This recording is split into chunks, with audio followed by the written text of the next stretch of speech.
He's very busy. He's an acupuncturist, a naturopathic doctor. Wow. Love to meet him. Yeah, very nice person, and a very nice devotee, a gentleman. And so what, you invited him? Yes, I invited him. I hope you don't mind. I don't know if he'll join us today. Mind? The more the merrier. Yeah, he's very busy. He's an acupuncturist. Yes, please. Oh, I'd have to be crazy if I minded. Right. All right. Just preparing the room here. Hare Krishna. Can't hear you. You got your mute on. Okay. Jai Prabhu. Would you like to chant the Krishna book song, Nirhari Prabhu? Oh, sure. Do you have the so I don't miss the words? You usually pray. Let's see. Although I should know that was all the first things we chanted in Harinam Sankirtan. Let's see if I have it handy here. That's the reason that I wanted you to sing it, because I didn't. Okay. You found out what a cheater I am. Well, let me see. I got Krishna quote here. So innocent, Laura.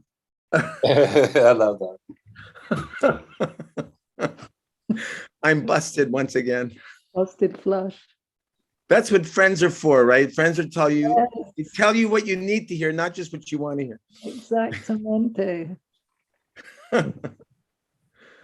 I have the link if anyone needs it. It's just going to take me a few seconds to get it on Okay, my. I got it. You got it? Okay, go for it.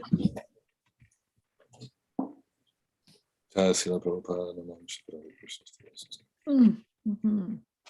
Krishna Krishna Krishna Krishna Krishna Krishna Krishna Hey Krishna Krishna Krishna Krishna Krishna Krishna Krishna Hey Krishna Krishna Krishna Krishna Krishna Krishna Rakshaman Krishna Krishna Krishna Krishna Krishna Krishna Pahimam Rama Raghava Rama Raghava Rama Raghava Rakshamam Krishna Keshava Krishna Keshava Krishna Keshava Pahimam. Thank you very much. Nama Om Vishnu Padaya Krishna Prasthaya Bhutale Srimate Bhaktivedanta Swaminiti Namine Namaste Saraswati Deve Gauravani Pacharine Nirvishesha Shunyavadi Paschachadeshatarine Jai Shri Krishna Chaitanya Prabhu Nityananda Sri Advaita Gadadhar Sivasari Gaura Bhakta Vrinda Hare Krishna Krishna Krishna Hare Hare Hare Rama, Rama Rama, Hare Hare. So we're on chapter 44 of the Krishna book, The Killing of Kamsa.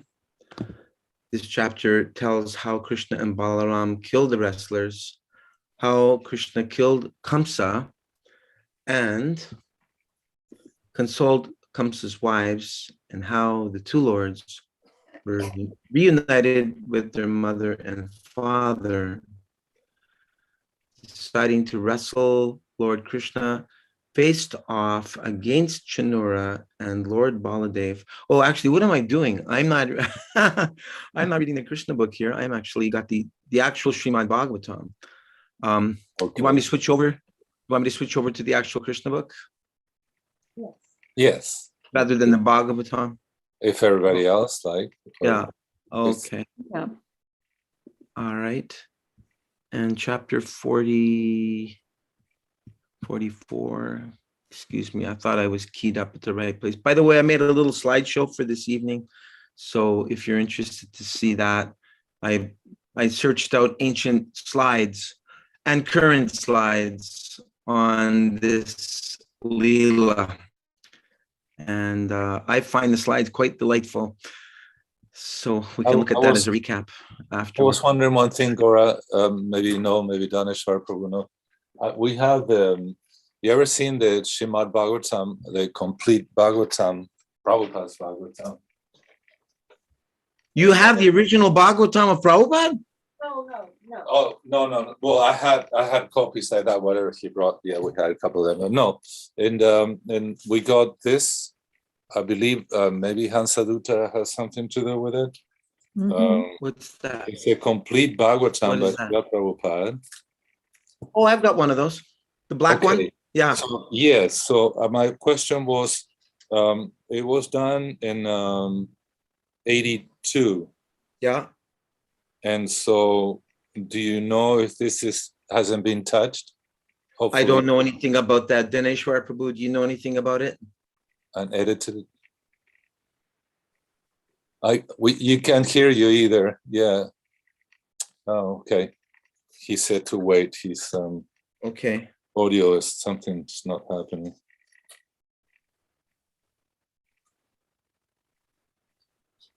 So are we waiting for his reply? Because since you're asking. What's the deal with it? Okay. No, I mean it was just something. We don't have to do it right now. I was just somehow not just curious. I would like to Yeah, I because don't have the my answer. original. Yeah, my original Srimad Bhagavatam got split up in two, and my first wife took some of the volumes. I kept the ones that Prabhupada used when he came to my place in 75. So I have So some can of I start now? Yes, sorry. Thank you. The killing of Kamsa, chapter 44. After Krishna's wrestlers expressed their determination, the Supreme Personality of Godhead, the killer of Madhu, confronted Chanura, and Lord Balaram, the son of Rohini, confronted Mushtika. Krishna and Chanura, and then Balaram and Mushtika locked themselves hand to hand, leg to leg, and each began to press against the other with a view to coming out victorious.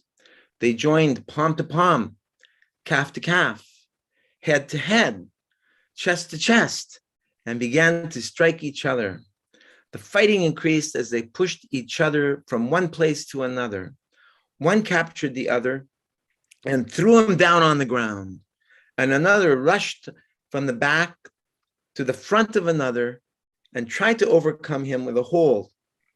The fighting increased step by step. There was picking up, dragging and pushing, and then the legs and hands were locked together. All the arts of wrestling were perfectly exhibited by the parties as each tried his best to defeat his opponent. So I looked at the chapter earlier. It's a fairly short one. So Krishna Chandra, would you mind just reading one paragraph instead of two so everyone can read? No problem, Prabhu. But the audience in the wrestling arena was not very much satisfied because the combatants did not appear to be equally matched. They considered Krishna and Balaram to be mere boys before Chanura and Mushtika, who were the strongest wrestlers, as solid as stone. Being compassionate and favoring Krishna and Balaram, the many ladies in the audience began to talk as follows. "Dear friends, there is injustice here," another said. "Even in front of the king, this wrestling is going on between incompatible sides." The ladies had lost their sense of enjoyment. They could not encourage the fighting between the strong and the weak. Mushtika and Chanura are just like thunderbolts, as strong as great mountains, and Krishna and Balaram are two delicate boys of very tender age. The principle of justice has already left this assembly. Persons who are aware of the civilized principles of justice will not remain to watch this unfair match. Those taking part in watching this wrestling match are not very much enlightened.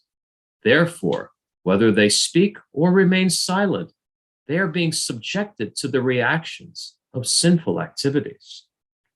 Hari, you're next in the lineup.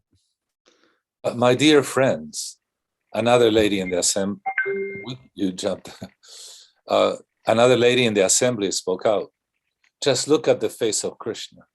There are drops of perspiration on his face from chasing his enemy. and his face appears like a lotus flower with drops of water. Another lady said, "Don't you see how the face of Balaram has just turned especially beautiful? There is a reddish hue on his white face because he is engaged in a strenuous wrestling match with Mustika." Nandapatni, it's you and Nandaneshwar, Prabhu. Another lady in the assembly addressed her friend. "Dear friend, just imagine how fortunate is the land of Vrindavan, where the Supreme Personality of Godhead himself is present, always decorated with flower garlands and engaged in tending cows along with his brother Lord Balaram. He's always accompanied by his cowherd boyfriends, and he plays his transcendental flute. The residents of Vrindavan are fortunate to be able to constantly see the lotus feet of Krishna and Balaram, which are worshipped by great demigods like Lord Shiva and by the goddess of fortune. We cannot estimate how many pious activities were executed by the damsels of Rajabhumi, so they were able to enjoy the Supreme Personality of Godhead by looking upon the unparalleled beauty of his transcendental body. The beauty of the Lord is beyond compare. No one is higher than or equal to him in beauty of complexion or bodily luster. Krishna and Balaram are the reservoir of all kinds of opulence, namely wealth, strength, beauty, fame, knowledge, and renunciation. The gopis are so fortunate that they can see and think of Krishna 24 hours a day, beginning from their milking the cows or husking the paddy or churning the butter in the morning. While engaged in cleaning their houses and washing their floors, they're always absorbed in thoughts of Krishna. The gopis gave a perfect example of how one can execute Krishna consciousness even while performing various types of material engagements. By constantly being absorbed in thought of Krishna, one cannot be affected by the contamination of material activities. The gopis, therefore, are perfectly in trance, samadhi, the highest perfectional stage of mystic power. In the Bhagavad Gita, it is confirmed that one who is constantly thinking of Krishna is a first-class yogi among all kinds of yogis. My dear friends, one lady told another, we must accept the activities of the gopis to be the highest form of piety. Otherwise, how could they have achieved this opportunity of seeing Krishna both morning and evening? In the morning, when he goes to the pasturing ground with his cows and cowherd boyfriends, and then the evening, when he returns with them, playing on his flute and smiling very brilliantly. Thank you. Shuddha Sindhu. When Lord Krishna, the super soul of every living being, understood that the ladies in the assembly were anxious, he decided not to continue wrestling, but to kill the wrestler immediately. The parents of Krishna and Balaram, namely Nanda Maharaj, Yasoda, Vasudeva, and Devaki, were also very anxious because they did not know the unlimited strength of their children. Lord Balaram was fighting with the wrestler Mustika in the same way that Krishna, the Supreme Personality of Godhead, was fighting and wrestling with Chanura. Lord Krishna appeared to be cruel to Chanura, and he immediately struck him thrice with his fist. The great wrestler was jolted, to the astonishment of the audience. Chanura then took his last chance and attacked Krishna, just as one hot swoops upon another.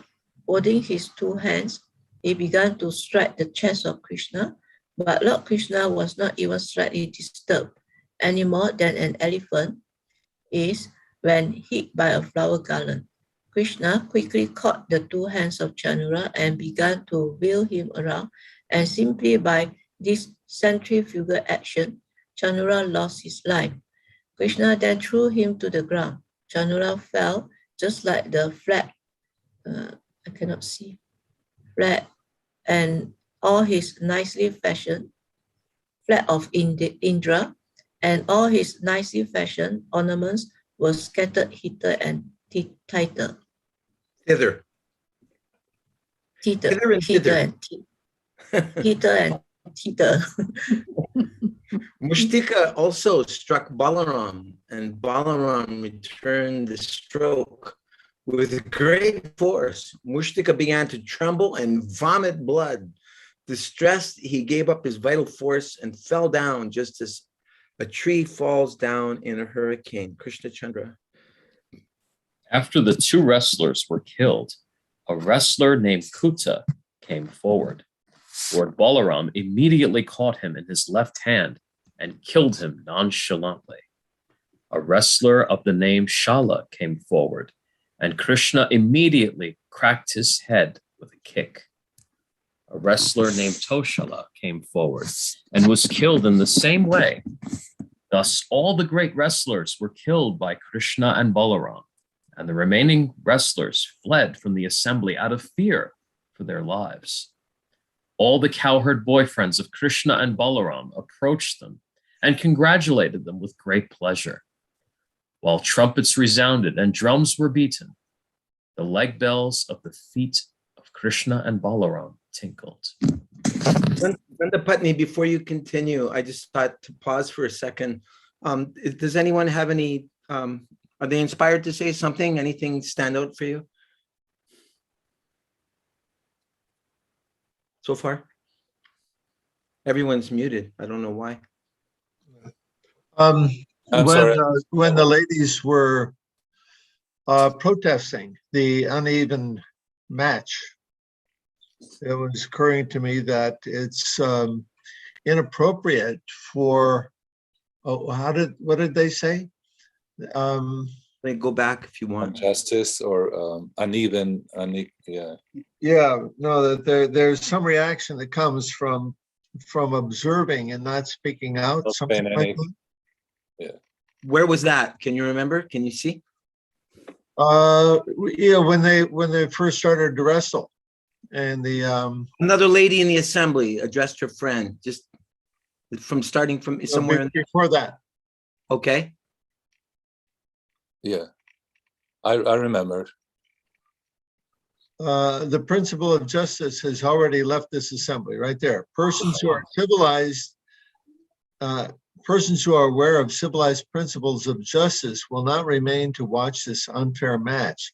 Those taking part in watching the wrestling match are not very enlightened. Therefore, whether they speak or remain silent, they are being subjected to the reactions of sinful activities. That's very heavy, isn't it?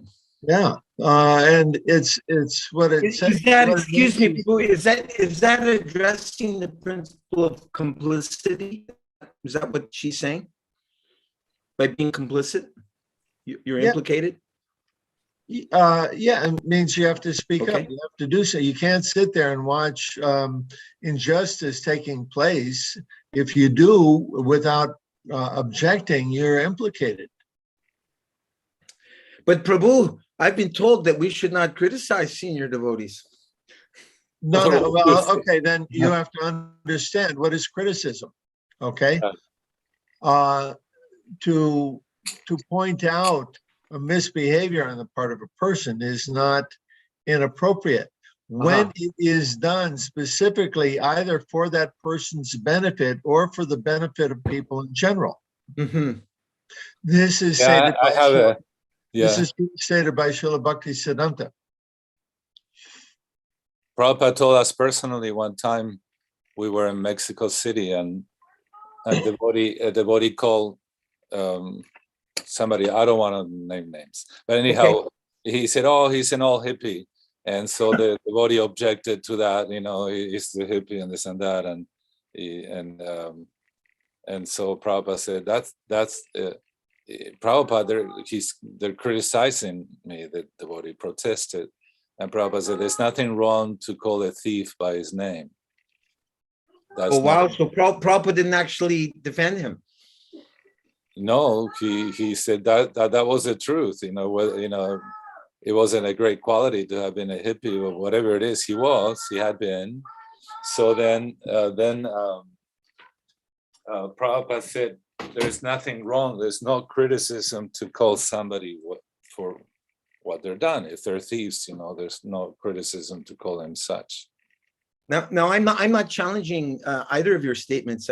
I'm in agreement with you, but knowing that Srila Prabhupada, seemed to have a different voice depending on time, place, and circumstance. Shruti Kirti Prabhu tells one story where there was, I don't know, maybe either of you or any of you will remember the details better, but there was a circumstance in England.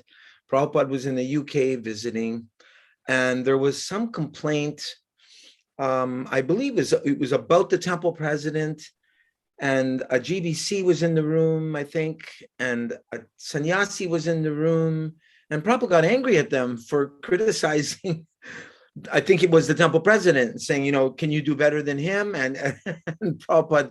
Well, okay, that's a different thing. Okay, let's take the example of New York. I think somebody mentioned this just the other week when they were cooking fish or something like that and serving it. Prabhupada chastised the devotees. So why don't you say something? You can't simply go along with this when you know it's wrong. Right. You have to speak up. So, my approach, or what I suggest to devotees, when you're observing something inappropriate on the part of a senior, the best way to approach it is to ask questions. Then you don't become implicated with making criticism. You ask a question, is that appropriate, Prabhu? Don't you understand that, we've been taught this, or am I wrong? Do I understand that wrong? You put it in the form of a question. Right. And then, it's not that you're attacking, you're inquiring. And you're causing the other person to think about their behavior and allowing them also to save face. Well, I did that one time, hearing that advice that asking a question is never an offense. So I inquired, well, is it true that this sannyasi went and associated with these Babajis? And is it true that he was told by his guru not to initiate? And I asked a series of questions. And one of his sannyas disciples got really angry at me. And he said, you are a Mahaparadi and you don't even deserve to get an answer to that. And I'm never talking to you again. And he was like done. And I felt like I was roasted at the stake, burnt at the stake. And I thought, well, gee, I thought by asking a question, there's no offense in that. But that's not necessarily, but others may become offended by your questions. If a person is proud, they'll let take Dineshwar finish first, and then you in your hurry. Go ahead, Dineshwar. Yeah. If a person is very proud, they will take offense, no matter what you do. Okay, even if you ask a question. Okay. So, but so you can't always avoid that. But if that happens, there's no fault on your part. Thank you. I thought so too. I thought so. Your Hari Prabhu. Yeah, it's we have to use good discrimination. Yeah. And go by I think superior Vaishnava's guidance. So in that case, Sri Narayana Maharaj was always saying, don't criticize ever, ever, ever. He said, if you see a senior god brother doing something or god sister doing something, don't try to correct. Just stay away. I mean, you pay your respects from a distance. They're Vaishnavas, and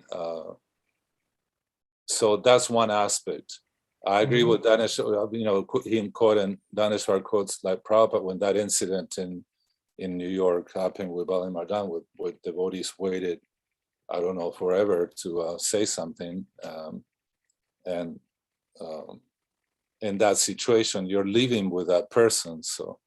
In the case, Narayana Maharaj would say, let the authorities, you're no guru, so you can't correct because your correction won't be taken in a favorable way, in a way. And then you saw the reaction that happened to you, Gora, with this other sannyas being assaulted, So it is something, it's a fine line there.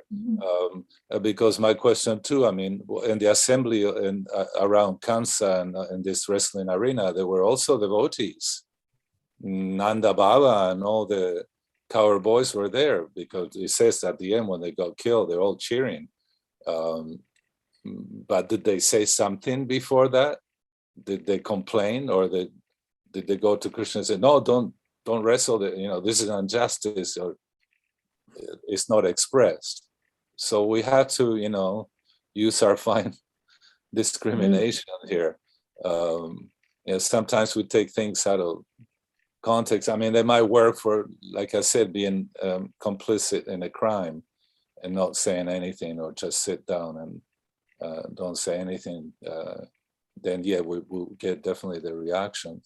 But when we know about a devotee doing, I'm just going for what senior God brother in a way was saying, that you just pay respects from a distance, and if it's not your position to correct. Yeah, and instead of going in the back and you start talking to somebody else, what they're doing, this and that, and no, just let authority. Because there were instances where, but you can bring it to a higher authority. There's nothing stopping you from bringing it to a higher authority. Yes, if it's in the case, like for example, in New York City, where you have Balamardan was a senior disciple. Yeah. And nevertheless, the other ones probably asking, why didn't you say something? Yeah, I think Nanda Patni had something to say. I'm just guessing, Nanda Patni.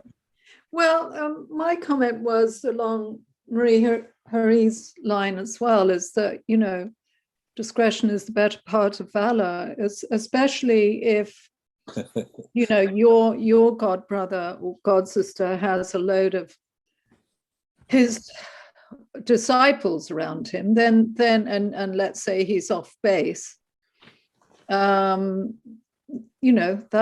not a situation where you kind of out the person in front of junior members of the community. So that's something that came to my own mind in a recent situation where I definitely held back, because I just thought, no, it would be wrong to correct this person in front of their disciples. So anyway, I was in the same situation. Sorry, Niraj, go ahead. No, in that respect, really briefly, Sridhar Maharaj was saying, this is in Sri Guru and His Grace, where that situation will happen, that your god brother is now Guru or an Acharya, has in front of his disciples, there is etiquette to be followed. Yes. There's not. Yeah. We should always Vaishnava etiquette. So, but Sridhar Maharaj says, in closed doors, you grab that your god brother, pull their ear and say, hey, wake up, what are you doing? But that's just one-on-one, and your god brother to god brother, or god sister to god sister, and like that. But in front of their disciples and like that, it's etiquette not to. So I have a response to that, if I may, and a question. So I was at the Atlanta temple some years back, and there was an initiating guru, godbrother, giving class, and he was stating, the reason ISKCON has not progressed over the years, has not expanded in America, is because of the Hinduization of ISKCON, that the Indians are taking over, and that's the problem. And I wanted to say, but Maharaj, don't you think it's got something to do with the thousands of Prabhupada disciples that got driven out of ISKCON because 11 of us, and he was one of them actually, were very rude to their godbrothers and godsisters, and therefore the temple's emptied out, and therefore we've got all these Indians who are kindly picking up what's the expression? Picking up the bag, or picking up not just picking up the slack, but picking up the ball. Taking responsibility, actually. Well, yeah, there's a saying. There's several different things being mixed up here. One is in the who are you talking to, or you're talking about, if you're talking about somebody behind their back, or with them not there, or something like that. That's one thing. Niranjan Swami, for example, in Ukraine, he would never hear any criticism of anybody from one devotee without that other devotee being present. And I thought that was a wonderful way to operate because, he's the senior. He doesn't know what's going on. So many devotees, they come with complaints. So he said, no, you want to complain about somebody, you bring them here with you, and then, let's hear their side of the story. Okay, so, there's, again, it's contextual. What is the situation? Who's talking to who? Whatever, are you talking to the person who made the mistake, and so on like that? But I want to read this quote from Srila Bhaktivinoda Thakur. If without a good intention, one discusses faults arising by chance within a Vaishnava, one makes the offense of criticizing a Vaishnava. The main point that if one makes false accusations about a Vaishnava or discusses his previous faults, one makes offenses to the holy name. However, deliberation on the faults of others with the right motive is not considered criticism as per the scriptures. The right motives are of three kinds. If the deliberation is done on someone's sinful or faulty activities with the motive of benefiting the person concerned, that kind of deliberation is auspicious. If deliberation on others' faults is to protect the interests of human society in general, then that kind of deliberation is counted among the auspicious activities done for the benefit of everyone. And there we might think about child molestation, for example. And if that discussion is done for one's own welfare, then that is also virtuous and not faulty. If the disciple prayerfully inquires from the spiritual master about the identity of true Vaishnavas, the Guru may point out persons who are dressed as Vaishnavas but are not following Vaishnava principles and describe them as Avaishnavas. This action on the part of the Guru is for the benefit of the disciple, because if the disciple associates with such pretenders, his spiritual life is spoiled. And for the benefit of the whole world, because when the pretenders are identified, the sanctity of pure Vaishnava Dharma, and for the benefit of the whole world, because when the pretenders are identified, the sanctity of pure Vaishnava Dharma is protected. The bona fide Guru does not do so because of envy or malice towards any individual, but acts for the benefit of everyone. Thus, it is not sadhu ninda, criticism of Vaishnavas, or Vaishnava aparad, to instruct others to reject the association of those impostors who have taken shelter of the exalted position of Vaishnavas, but are engaged in performing activities against Vedic scriptures. Thank you very much. So I remember that is a quote by Srila Bhaktivinoda Thakur, correct? Right. Yeah, so I saw one godbrother do that several times in Srila Prabhupada's disciples, my godbrothers and godsisters, a sangha I established 11 years ago. And this particular godbrother was fond of taking a particular individual and basically addressing their issues, whether it was child molestation, abuse, or other topics.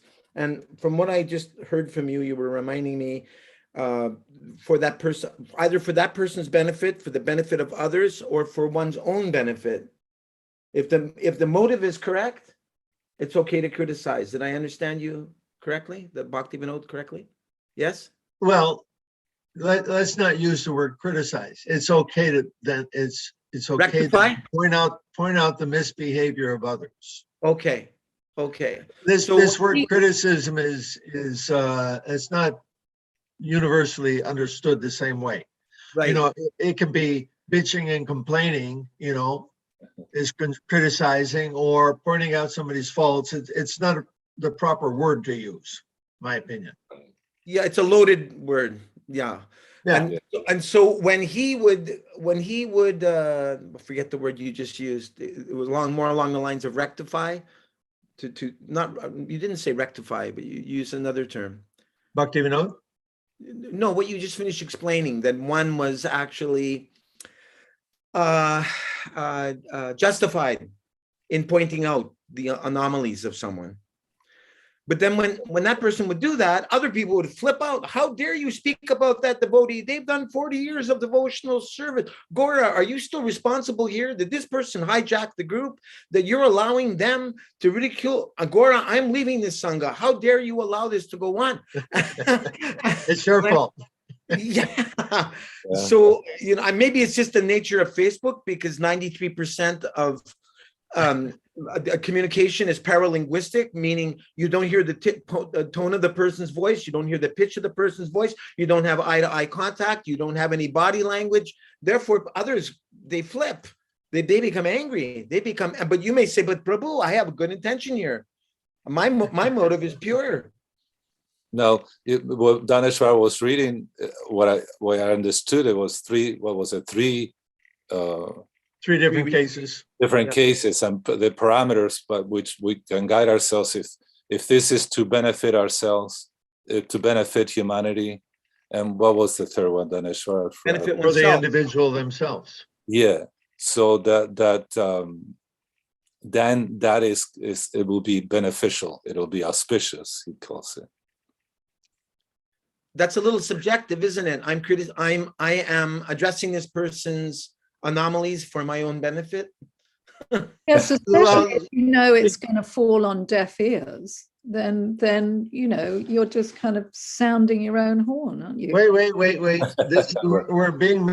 We're misunderstanding that quote. I'm sorry, not you, Mataji. But it's not that I criticize about a person to another for his benefit or for my benefit, right? It's considering the faults of another person.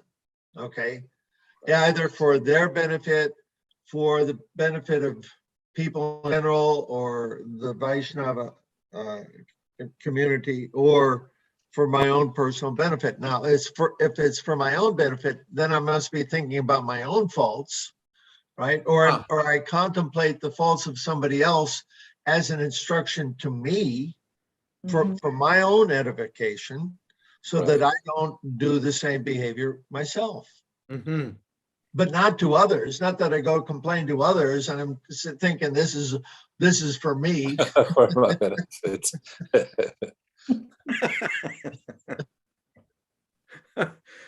It's really valuable, Daneshwar Prabhu, that you just took this little couple of sentences and we've unpacked it. There's so much there that this woman said. Yeah. And along those lines too, criticism and also that control. And what Sri Narayana Maharaj would put it, says, don't try to control anybody.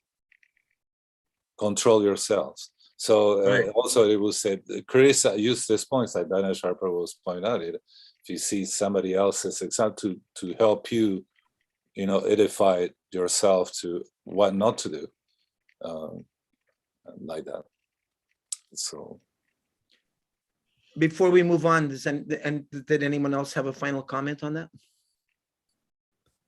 Well, I just have one small comment, which Marie was saying, and that is coming from Narayana Maharaj, I do believe, that in certain situations, it's just better to avoid, especially if you know that something's going to fall on deaf ears or it's going to cause more disturbance. So, or, it's just not going to be met. I kind of take shelter of the comment of Narayan Maharaj there, that in certain instances, it's perhaps better to avoid. And I think we've agreed that it's a thin line between it's better to avoid and being complicit and allowing a tragedy to take place because we don't want to become implicated.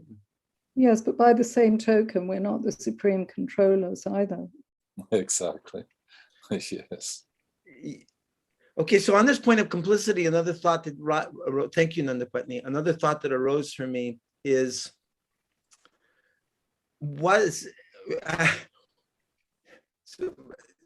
yesterday I spoke to one Indian gentleman. Actually, he was an Apple tech guy, but he turns out he's from a Brahmin family in India, and he was actually he was like finding fault, kind of in well, sort of saying, that these books, even though they may be the Vedas, they're lacking in ways.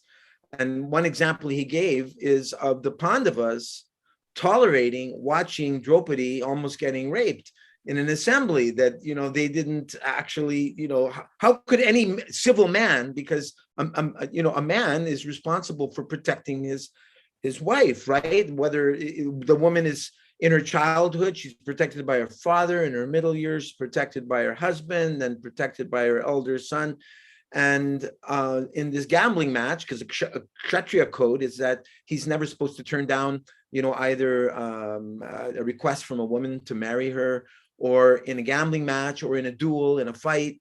And so now we find the Pandavas gambling off their wife, and he was saying this is not dharma. And I said, came after the whole Leela, there's a whole Leela behind that. That's what I was trying to explain to him. But I can understand from the external point of view, someone could look at that. What? They're gambling away their wife? Go ahead. Well, but not just that. The Mahabharata is full of moral ambiguities and questions, which is what one of the wonders of the book. I mean, there's many such quandaries in there that are perplexing for you read that and you go, what's the right thing to do? Right? And that's the wonder of the book, because it helps you, to navigate all these different things. But if you don't have faith in Krishna, Maharaj, yeah, I'm sorry. Go ahead. I just wanted to say, but if you don't have faith in Sri Krishna, then you might fault his devotees and say, yeah, look at these Pandavas. What a bunch of negligent husbands they are. Well, another one of those is Karna, the whole question of Karna. On one hand, he appears to be this wonderful person, son of the sun god, but he's always getting a bad deal. Why? What's your answer? Everything comes, first of all, I think that what we're missing a big point is anugatya. Anugatya meaning taking shelter of the superior Vaishnava, who will explain and analyze this. In the case, I was reading Bhagavad Gita, a commentary of Vishwanath Chakravarti Thakur, a translation by Srinarayan Maharaj. And in that one, it says, well, one might question why now you have Duryodhana and Guru, Bhishma, all these great teachers and Vaishnavas taking what it looks like the side of the demoniac Dhritarashtra and his son. But he says, in this case, it's actually, if Duryodhana was by himself, he might not have the courage to go against the Pandavas and do the Leela, where Krishna wants them all dead to begin with. He tells Arjuna, whether you do it or not, all these kings, all these sinful persons they're dead for me. So you want to take the glory, go ahead. So Raya Maharaj explains that it's actually they siding with Duryodhana. It's like Nara going to tell Kamsa, I want to do this and that.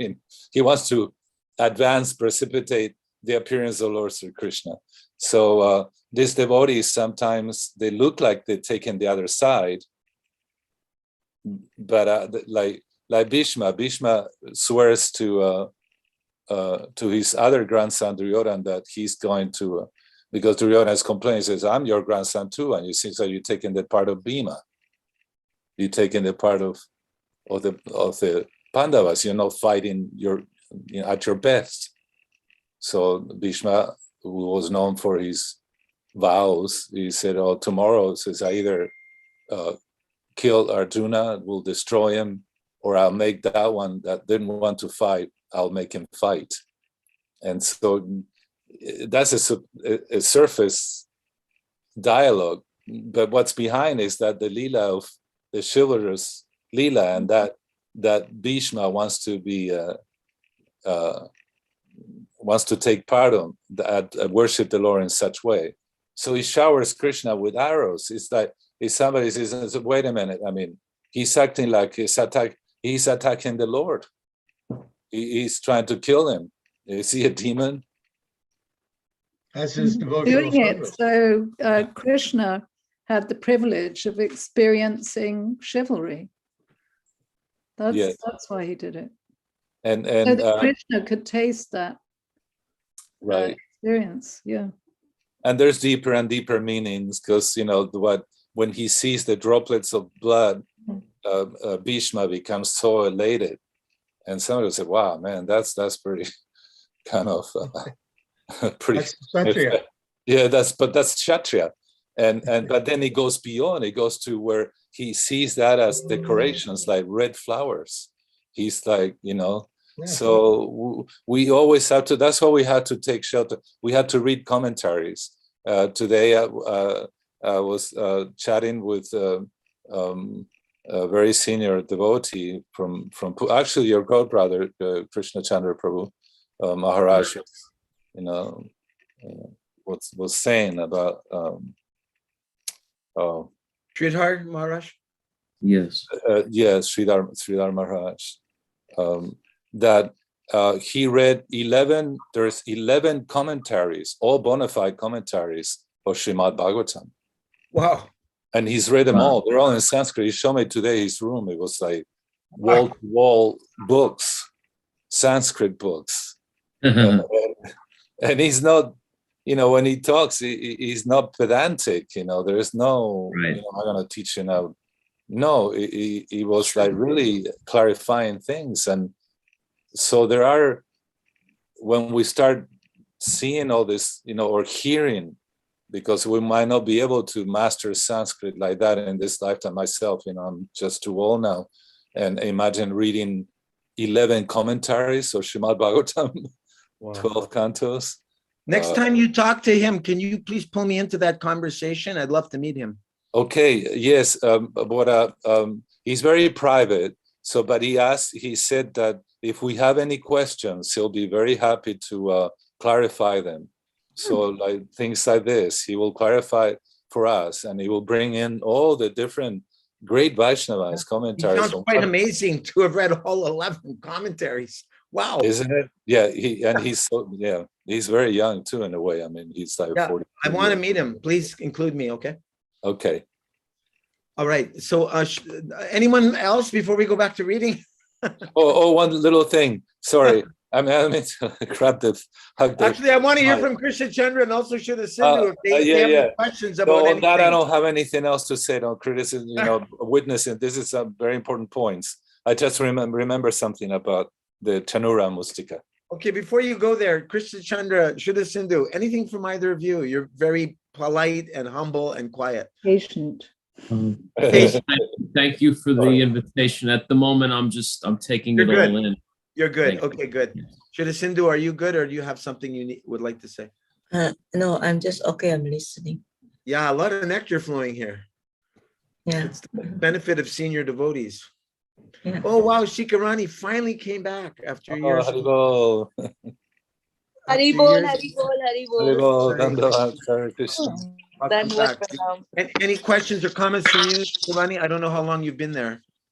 I actually came just 5 minutes back, so I didn't listen much, Okay. but I just got to know about the Prabhu who has read all the 12 commentaries, and he's really good, like all the Sanskrit verses. Yeah. Okay, so let's keep the nectar rolling. And can anyone remember, Nandapat, you're about to read next, but where are we? Does anyone remember? Hither and thither was said. That was a good marking. Mustika. Indra, the flag of Indra, Mustika. We read all this. Did we read after the two wrestlers were killed? And Yes. Kuta? Yeah, we read that. And those who fled. Okay. Those who are really unfortunate, Did we- because they lost them. They We missed read the all the chance to people be I liberated. think it's all the people. I think it's all the people. Is that where you start from? Yeah. Okay, good. So all the people gathered there began to clap in great ecstasy, and no one could estimate the bounds of their pleasure. The Brahmins present began to praise Krishna and Balaram ecstatically. Only Kamsa was morose. He neither clapped nor offered benediction to Krishna. Kamsa resented that the trumpets and drums should be played for Krishna's victory, and he was very sorry that the wrestlers had been killed and had fled the assembly. He therefore immediately ordered the band to stop playing and addressed his men as follows: I order that these two sons of Vasudeva be immediately driven out of Mathura. Cowherd boys who have come with them should be plundered and all their riches taken away. Nanda Maharaj should immediately be arrested and killed for his cunning behavior. And that rascal Vasudeva should also be killed without delay. Wow. Also, my father, Ugrasena, who has always supported my enemies against my will, should be killed. Wow. Oozing with envy. Yeah. Actually, Ugrasena wasn't his real father.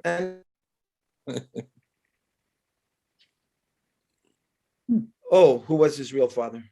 Was a demon, actually. Who was the real father?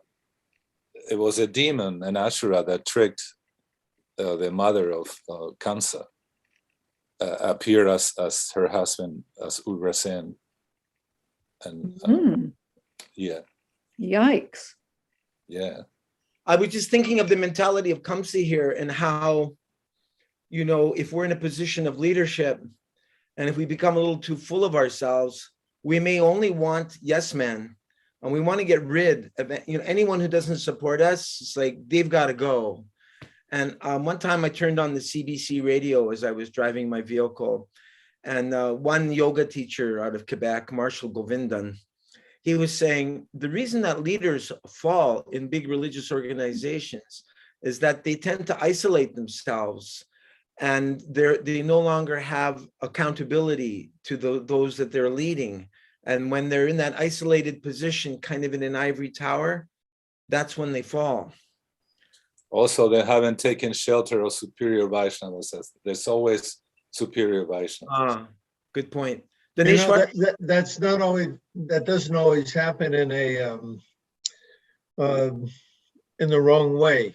And, you know, and I can say just from my experience in staying in Europe, I was the most senior man everywhere I went, except for festivals when God Brothers would come and so on. And, you know, I had to reach out by phone calls or internet to get peer association with God Brothers, but there was nobody around me, you know, in my activities that could point anything out to me. And the junior devotees, they of course were very shy to do something. I probably didn't do anything wrong, but even if I did, they wouldn't have said anything. I'm kidding. That's a joke. Anyway, so anyway, the point is it's not that difficult for that to happen. You were still reaching out to God Brothers through correspondence. Yeah, so it happens to anybody, you know, at the top. What they say, it's lonely at the top because nobody wants to, you know, people feel shy. You know, even in Vancouver, when I was temple president there, God Brothers and God Sisters, you know, I was amazed at how they all of a sudden became, you know, I was there for some time before becoming president.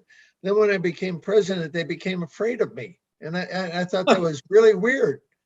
But that's how things happen. It goes on like that. Yeah.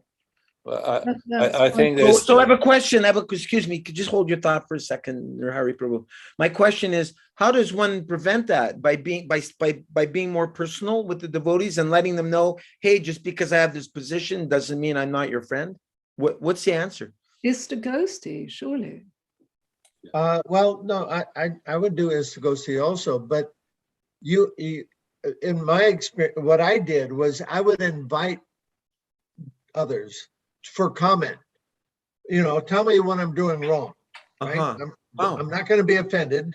Please let me know. You know, am I off base? Do you agree? Don't agree? Like that. That's great. And still, they're shy to do that. We need more leaders like that. I stand to be corrected. Yeah. How many leaders do you hear say that? I don't know if I've only heard Vaisheshika Prabhu say that. He's the only God brother leader I've ever heard state, I stand, either I live to be corrected or I stand to be corrected. Like, Yeah, bring it on. I live to be corrected, I think he I says. live to be. Yeah. It's a famous saying. Yeah.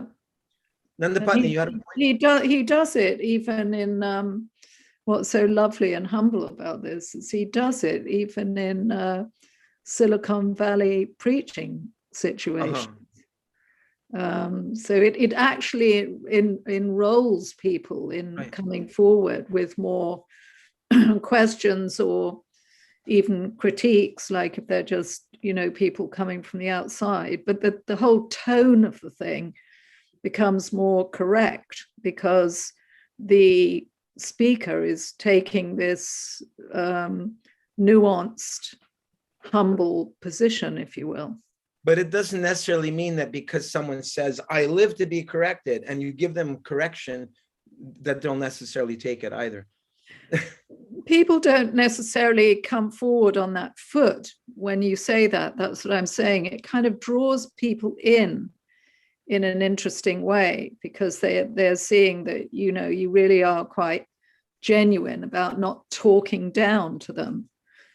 And then that really Right. allows people to shift into a kind of reciprocity. I get it. Yeah. So it's a very valuable technique. They may not talk down to you, but they may also choose to not talk to you at all and avoid the situation because you're questioning them. Why are you saying like this? Why don't you realize? Yes, go on, Dinesh. I'm sorry. There's another side to this that even if they, what I observed in my experience was that if I was managing the way somebody thought I should manage, then I was a great leader. If I did something different than they thought should be done, I was a bad leader, right? And they would come to me and say, this is what you got to do. So it's not always they come to you, right? And with, you say, okay, tell me what I'm doing wrong. They may come to you. It's not necessarily the case that their objection is correct. Okay. Okay. Nurhari Prabhu, I didn't mean to cut you off. Please continue, Nurhari Prabhu. Oh, so there were a few points. One I just thought of the definition of ahankara, I'm the doer. I generally would describe it as false ego. And so I'm thinking in the situation that somebody is now guru, and many times we confuse the administrative post with the guruship, and sometimes it's coincided. But when that person starts thinking I'm the doer, that's then a lot of problems will present themselves. Another one was one of the great acharyas. Excuse me, before you go on to your next point, I just want to ask quickly, please give an example of how an authority is thinking I am the doer, and what should he be thinking? Should he be thinking Krishna is the doer? And that or well, what do you think? Shouldn't we think like when Prabhupada used to accept, and there's letters where he said, these boys are so amazing. They pay full dandavats, full obeisances to me. And I'm giving it to our Guru, our Guru Varga. Right. Prabhupada always passed it. It's like what we discussed before here, celebration of Vyasa Puja, where the Guru is not taking all the honor. He's giving that to, there's 5 groups of 5, the Panchakas, the incarnations of Krishna, principal incarnations of Krishna, like that they honor in that day of their appearance. And so there's always that they link and all the honor is actually to the very spiritual master. Okay. So that brings up the question of, and I don't mean to digress here, but I put up a question because I read some months ago, some devotee was saying, Kanishta Adhikari gurus in ISKCON, or even Madhyama Adhikari gurus in ISKCON, they shouldn't be having lavish guru pujas with, big pomp and big Vyasasan, and Prabhupada's put on a baby Vyasasan stuck in the corner. Like, what is this? The only people that should have Vyasa pujas are Uttam Adhikaris. And I thought, gee, is there a Shastra that actually states that? Or is that just common sense? Or is it for the good of the God brother that, hey, Maharaj, we don't want to see you fall down, so we're not going to be washing your feet today? Yeah. Well, I see 2 things. When I remember, and I will find one of these days, that in the purport in Chaitanya Charitamrita, I think it's in Madhya, that where Prabhupada says, my disciples should come to a point where now they should open they should branch out instead of staying in his society. And if they choose to do, I think the honor should always be first to Prabhupada, the founder Acharya. And so that would be kind of an offense, like, minimize Prabhupada's Vyasasana and then put ours as, as big as you can. But anyone can say, but I'm having my Vyasa Puja today, so I can pass it all on to Prabhupada, right? Yeah, that has to be, that is according to his sincerity. I mean, we can't force people to, right. We know what the parameters are, we know what will be the correct thing to do. But the honor is always given to our Acharya, founder Acharya, our spiritual master. And to think, well, he's now physically not gone, so I can put his Vyasasana on the side and get mine bigger. And that would be offensive. Is or not to mention his name, or not to not to praise him during Mongol Arati. And like that. Prabhupada cried in mentioning Bhaktisiddhanta Saraswati on his appearance day, and he broke down and cried, and he was talking about, I didn't want to take sannyas, I was horrified, but my Guru Maharaj, I followed my Guru Maharaj, and then he really choked up and said, but you all are helping me serve my Guru Maharaj. And then he had to stop because he was so choked up. It's such a moving, incredible, genuine honoring from the heart. I mean, it's such a moving recording that. Before we go back to your Hari Prabhu, I was wondering if Daneshwar had a comment on any of this. No. You're good? Okay, your Hari Prabhu, please, you got some comments. Yeah, I kind of a little bit lost track, but you were saying about, I was saying that falls in the false ego. I mean, it could be so close, that now I'm the Acharya, now I'm where, I should have all the answers. And the other thing, it just reminds me of the verse, Tadvidi pranipatana pranipasana. So we can approach and do submissive inquiry. And in that way the exchange, is correct in the attitude of service. If we're challenging, then that's broken. Bhakti is not the way Bhakti is transmitted. Right. The other thing that I remember is Prabhupada saying, you're doing this because of love and affection. You had love and affection for me, and I have love and affection for you. So you're following. He didn't, preach from the pulpit, the brimstone and hellfire.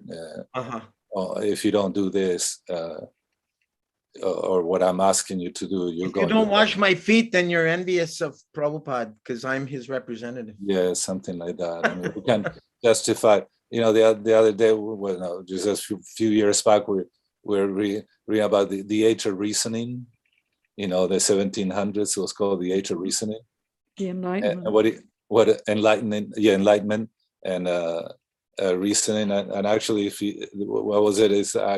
you can justify and reason your behavior, then you can do, it's okay, it's accepted, so there is very intelligent people out there that can, they're lawyers and then so they could take Shastra as a materialized Shastra in a way, and then go around and find a loophole by which, right.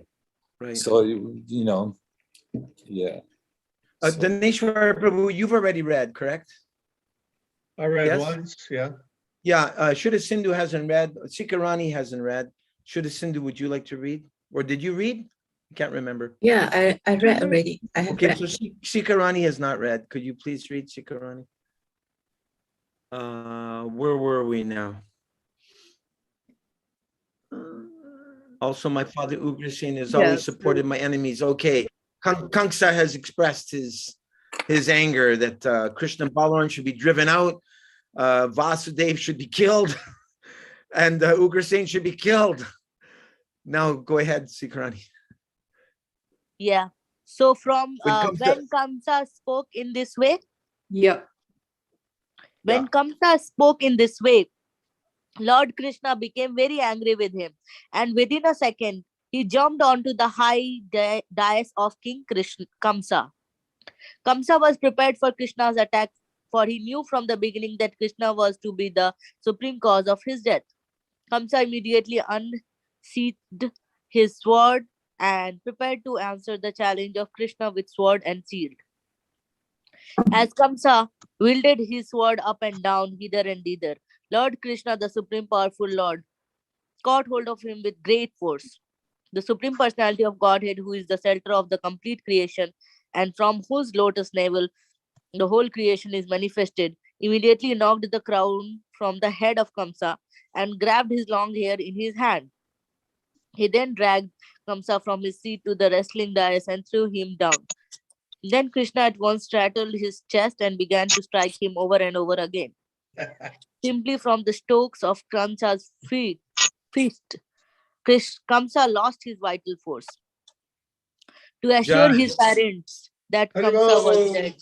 We're just reading one paragraph each, so everyone gets to read. And Nityalila traveled all the way from Pakistan to join us. Welcome, Nityalila. Pranams to you, Nityalila. Please continue to assure his parents. Shall I? Yes, please.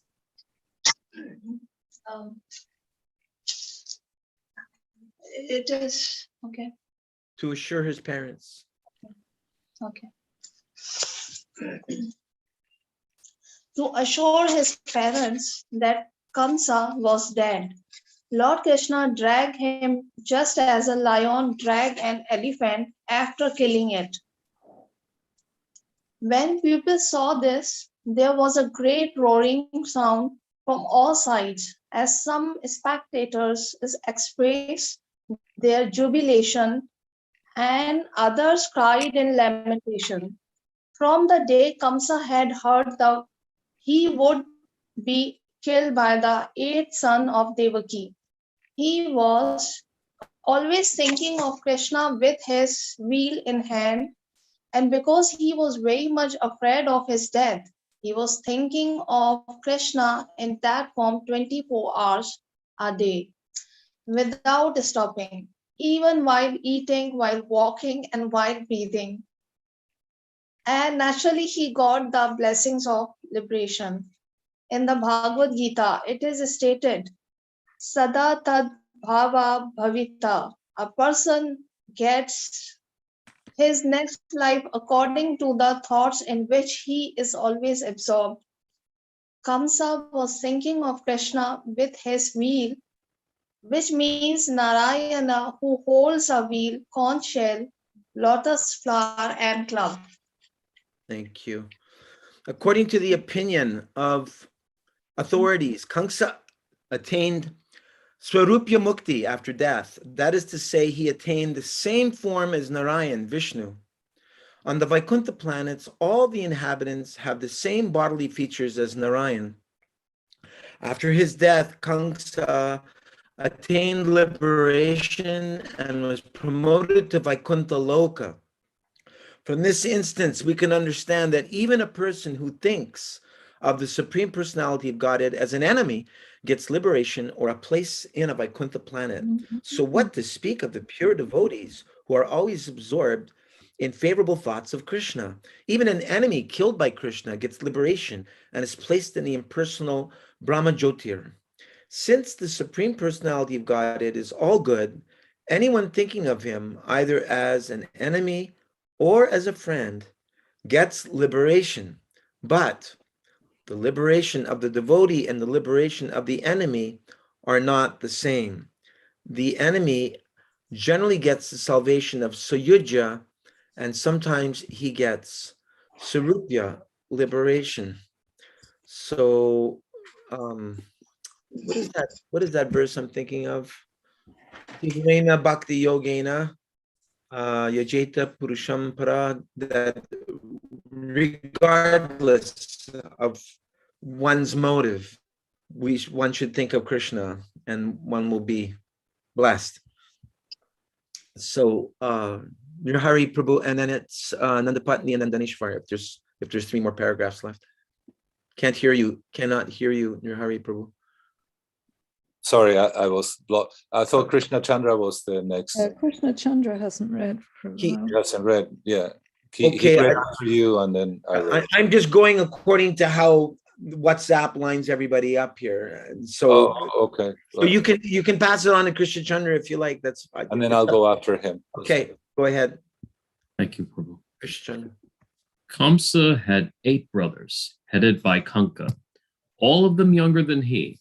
And when they learned that their elder brother had been killed, they combined together and rushed toward Krishna in great anger to kill him. Kamsa and his brothers were all Krishna's maternal uncles, brothers of Krishna's mother, Devaki. When Krishna killed Kamsa, he killed his maternal uncle, which is against the regulations of Vedic injunctions.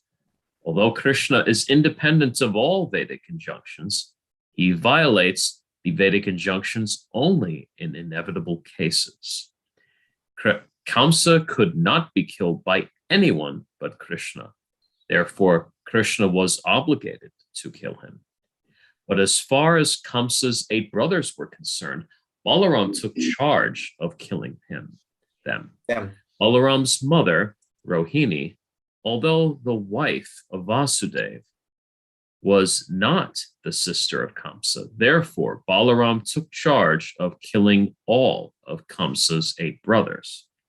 He immediately took up an available weapon, most probably the elephant's tusk, which he carried, and killed the 8 brothers one after another, just as a lion kills a flock of deer.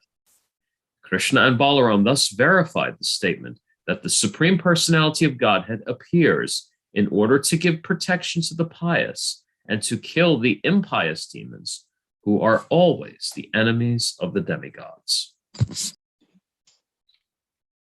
Hari Prabhu. The demigods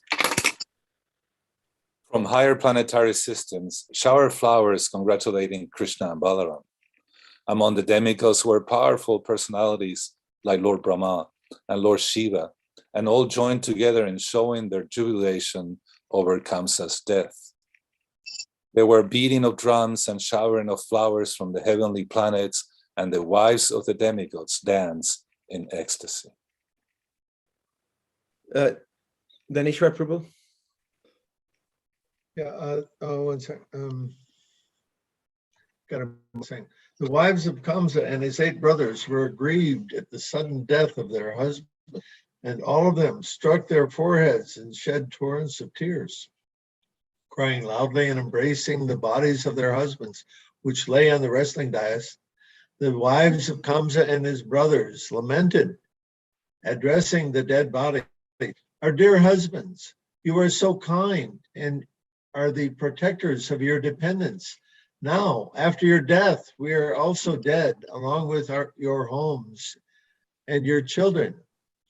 We no longer look auspicious. Please stop moving it. On account of your death, the auspicious functions to take place, such as the sacrifice of the bow, have been spoiled. Our dear husbands, you treated persons ill who were faultless, and as a result, you have been killed. This is inevitable because a person who torments an innocent person must be punished by the laws of nature. We know that Lord Krishna is the Supreme Personality of Godhead. He is the Supreme Master and the Supreme Enjoyer of everything.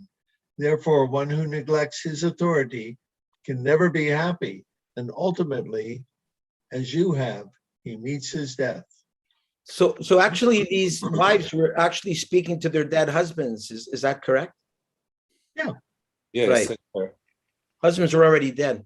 Okay, Nandapatni, you're going to end it. I have a slideshow for whoever can stick around after this. Since Krishna was kind and affectionate to his aunts, he solaced them as far as possible. The ritualistic ceremonies performed after death were then conducted under the personal supervision of Krishna, because he happened to be the nephew of all the dead princes. After finishing this business, Krishna and Balaram immediately released their father and mother Vasudeva and Devaki, who had been imprisoned by Kamsa. Krishna and Balaram fell at their parents' feet and offered them prayers.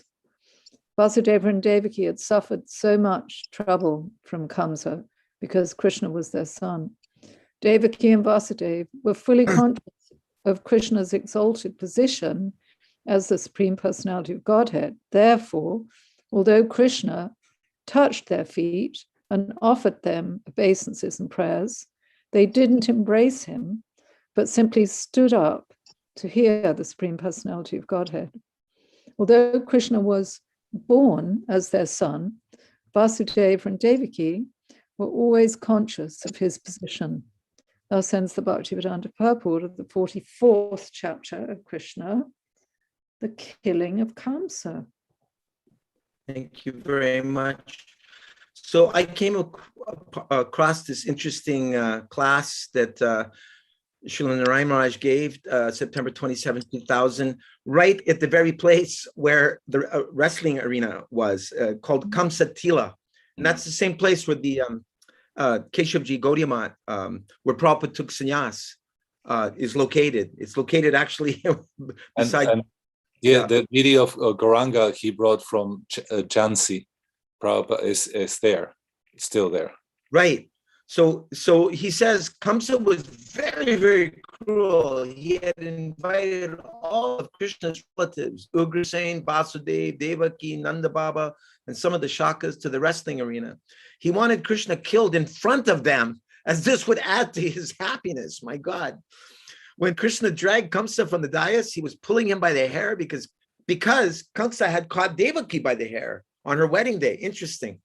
Krishna then threw him on the ground, jumped onto his chest. Because Krishna's body contains all of the universes, the weight of all the universes was felt by Kamsa at the time. He specifically jumped on Kamsa's chest because Kamsa had struck Vasudeva on the chest with rocks during the time he was in prison. Because Kamsa had the strength of 100,000 elephants, there was doubt that he was really dead. Some thought that perhaps he was just unconscious. Therefore, to show everyone that he was dead, Krishna pulled him around the wrestling arena. When Kamsa's body was later dragged down to the ghat, it made a gully called Panchapada, which is now the sewage drain behind the mat. That's an appropriate place. Kesavaji, is this the Kesavaji Gaudiya Math? Yes. So Yeah. let me interject for one sec here, Gora, is that I saw, I think it was on Dandavats today, that there was a fundraiser to prevent that temple from being demolished in some way. there is a little bit of litigation going on. I think Madha Maharaj, who is the successor in some ways, in the group. I mean, he took over that mat, and he wants to renovate it. So what I hear is that the demolition already began, to the chagrin of or lamentation of some senior devotees that have so many memories from Prabhupada being there, staying there, the rooms, the quarters where Bhakti Pragyan Kesava Maharaj was, and Achyutananda Prabhu had visited him there. So it has a lot of history, that building. But definitely it's very old building, and perhaps he had structural problems with it. I don't know the circumstances. I don't think Madha Maharaj would want to do that for just to renovate or just to be an aggression towards anybody.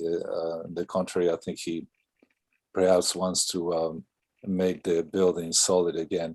But yes, a cause of lamentation by some of the devotees that that place now will just pass to memory. Oh, thank you for that. Yeah, sorry, Gora, to interrupt, but did he disappear? Oh, he Did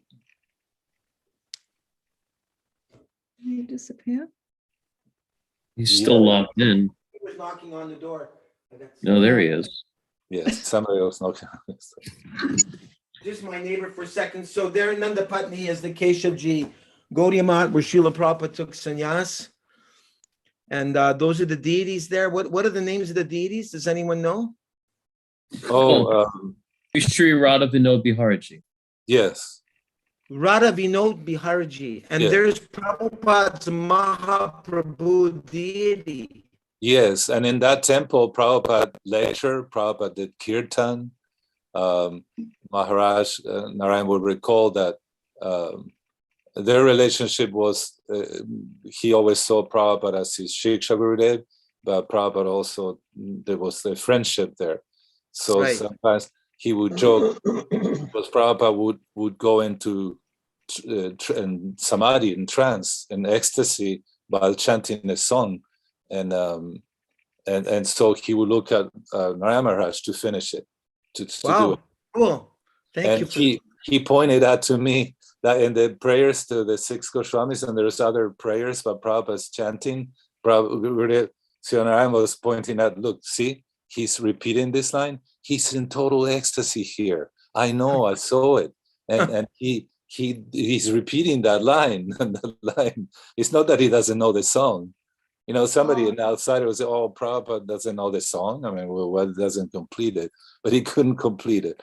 So sometimes Maharaj would tease him. So in that temple room, we were there. We had the honor to be there and do. I've been there also. I've gone. Yeah.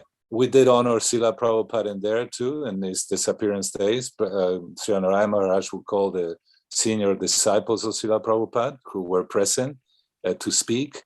And Prabhupada's portrait, his picture is in the Guru Parampara and the Guru Vargas, is up around on the upper part of the hall, and then that particular room was the deity room, and like that. So yeah, there's a lot of memories there. Prabhupada, like I said, spent some time there, and that's where he took sannyas. I believe also that's where Kirtananda Maharaj took sannyas, was also the officiating priest for both ceremonies was Sri Narayan Maharaj. So there's that sannyas ceremony of Srila Prabhupada on the same day as Muni Maharaj and Bhakti Pragyakeshwar Maharaj, the sannyas giver, in the center. And then over to the right is Srila Prabhupada there in the center. You're not sharing your screen, Bora, for that. Yeah, where's the text?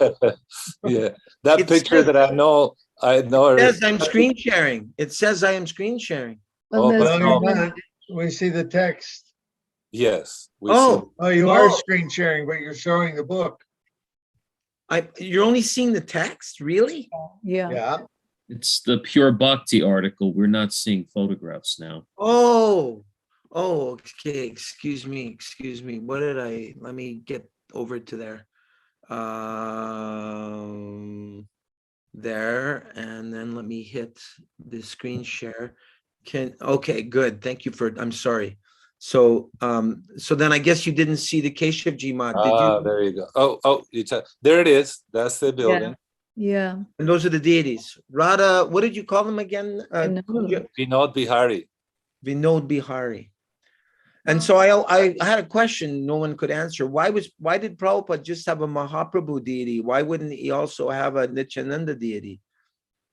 Well, it's included in this concept, if you want to call it conception, that Bhakti Pragyakeshwar Maharaj introduced and Prabhupada followed.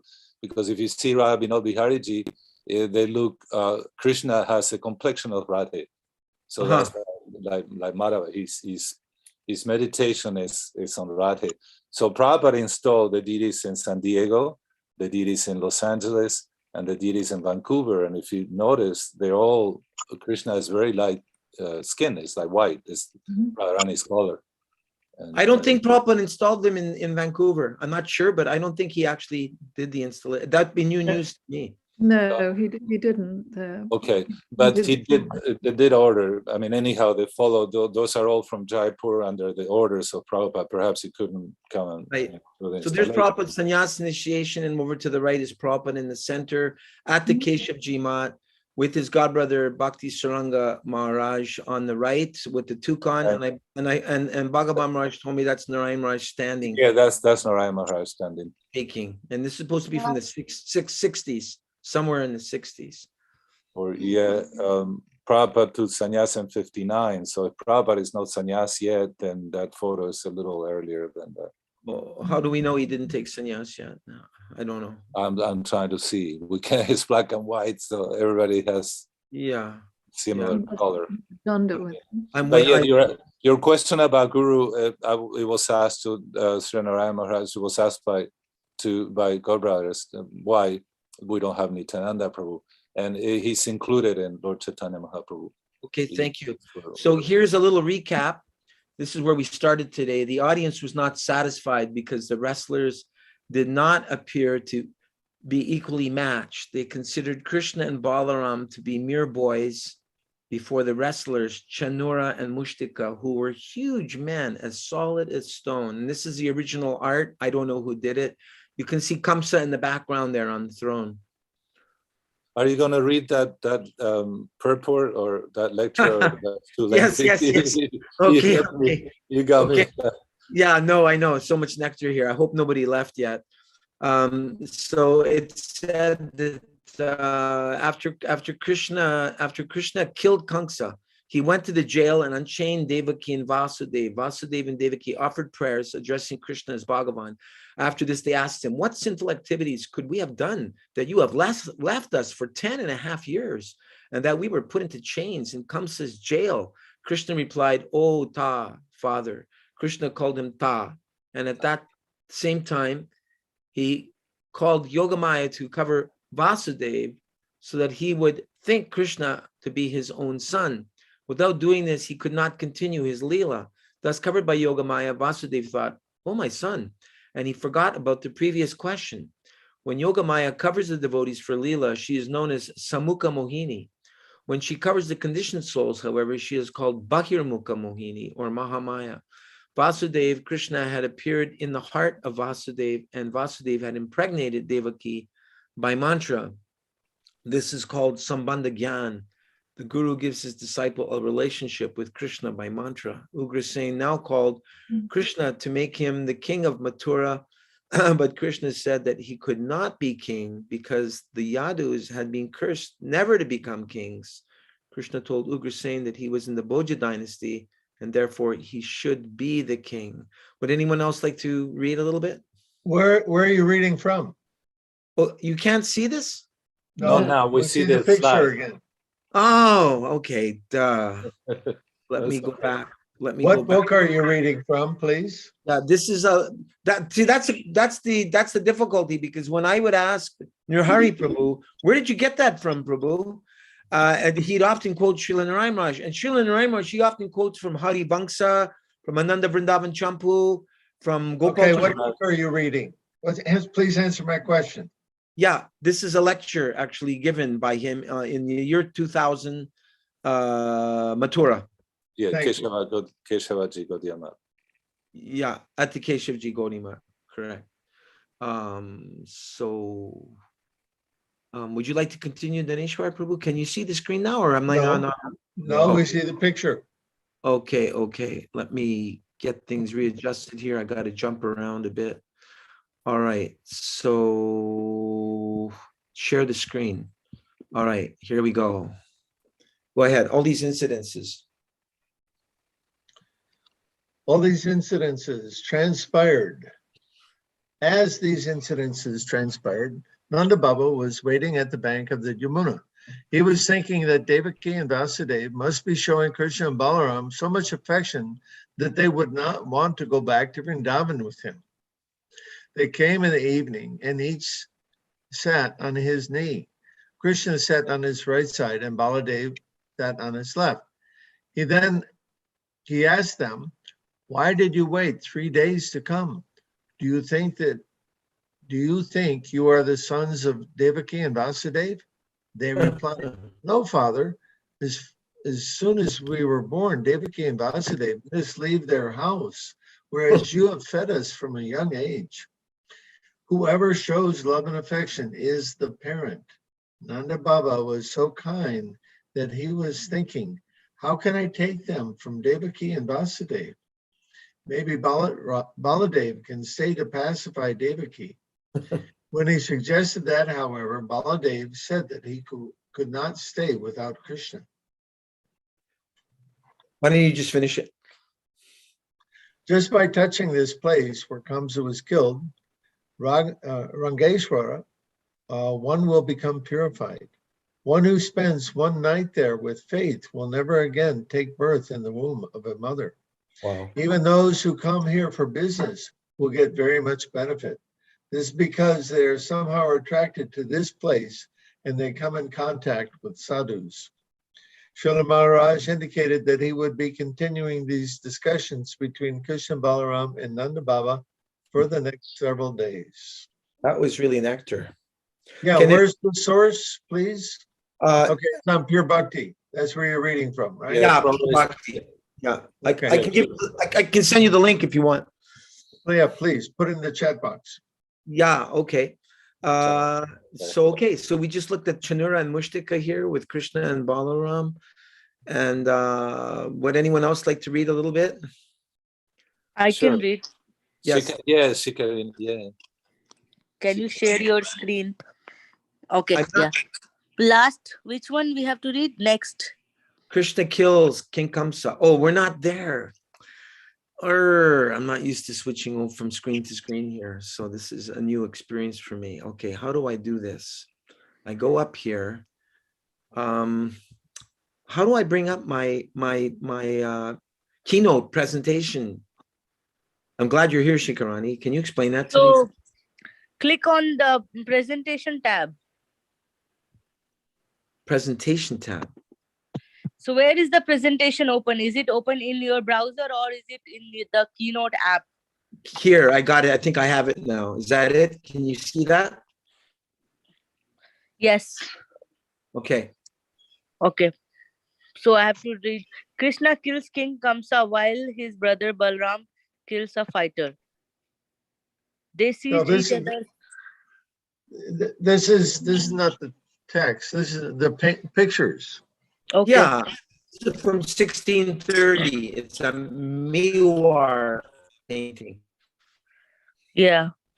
They seized each other's hands, blocked each other's legs with their legs, and then pulled and pushed with force to attain the victory. Next. Thank you. Krishna killing King Kamsa and Balrama slaying a wrestler India. Yeah, Next. this is a style. This is a Rajasthani style, right? Yes, yes, Mewar. yes. Okay. Krishna understood that the ladies in the assembly were anxious for him. He decided not to continue wrestling but to kill the wrestlers immediately. The parents of Krishna and Balrama, namely Nanda Maharaja, Yashoda, Vasudev, and Devki, were also very anxious because they did not know the unlimited strength of their children. Lord Balaram was fighting with the wrestler Mustika in the same way that Krishna, the Supreme Personality of Godhead, was fighting wrestling with Chanura. Lord Krishna appeared to be cruel to Chanura, and he immediately struck him thrice with his fist. The great wrestler was jolted to the astonishment of the audience. Nityalila, would you like to read the next one?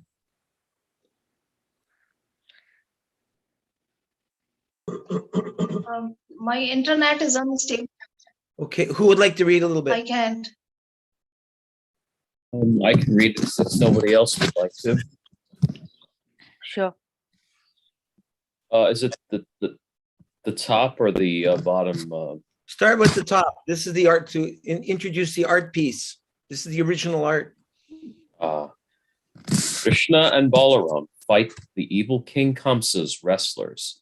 Page from a dispersed Bhagavat Purana, circa 1650, India, Madhya Pradesh, Malwa. Source, the Metropolitan Museum of Art. Excuse me, Nityalila or Shikarani, can you read? Is that Sanskrit that's at the top? Is that the Sanskrit language? Let me see. At the top. No, this is not Sanskrit. No, it's not. Is it Persian? Persian? No, it's not Persian either. Definitely not Persian. Not Urdu? It little bit looks like it is in the Devanagari script. which is kind of the same script for Oh. Hindi, Bangla. I bet Marathi. you it's Telugu. I bet you it's Telugu.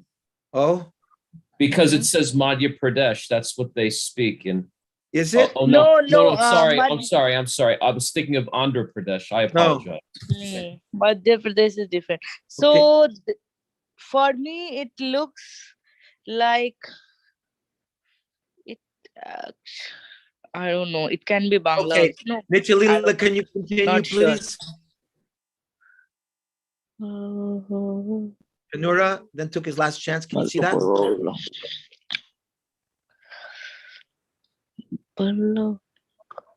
Nichalila, are you there? Mallabag. Okay. Could anyone else read?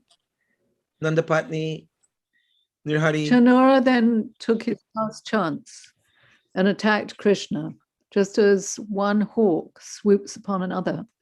Folding his two hands, he began to strike the chest of Krishna, but Lord Krishna was not even slightly disturbed, no more than an elephant that's hit by a flower garland.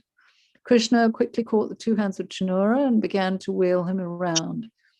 And simply by his centrifugal action, Chanura lost his life. Krishna then threw him on the ground, and Chanura fell just like a flag of Indra, and all his nicely decorated ornaments were scattered hither and thither for the Thank you. third time. And and here's the original artwork. I don't know who did this. When Kamsa ordered the coward boys to be plundered, Nanda Maharaj, Vasudeva, and Ugrasen to be killed, Krishna became very angry, jumped over the guards, knocked the crown off the head of King Kamsa, dragged him from his seat to the wrestling dais, and threw him down.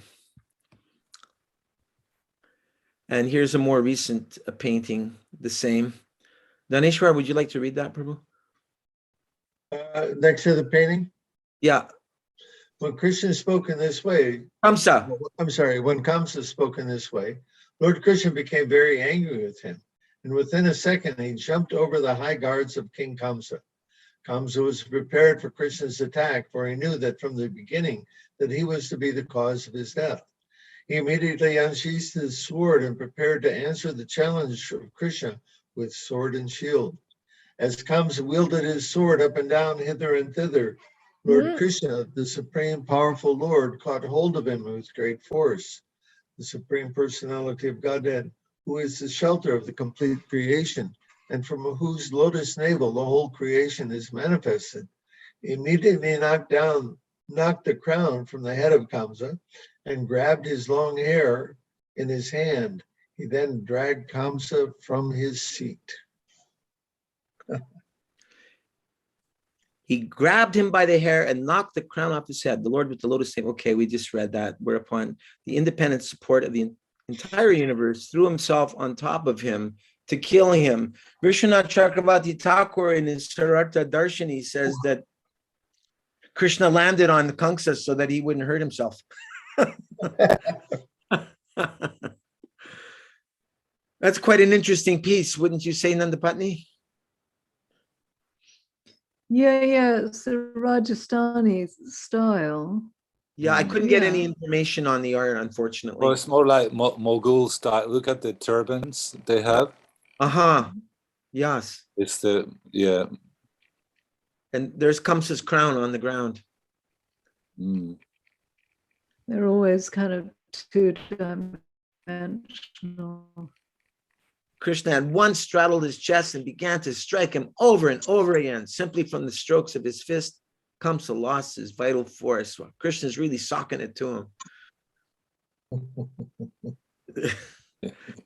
There's the same one, but only larger so that you can see the audience. Here you can't see the audience very well, so I thought it was worthwhile. Yeah. I think that's the view I have behind me.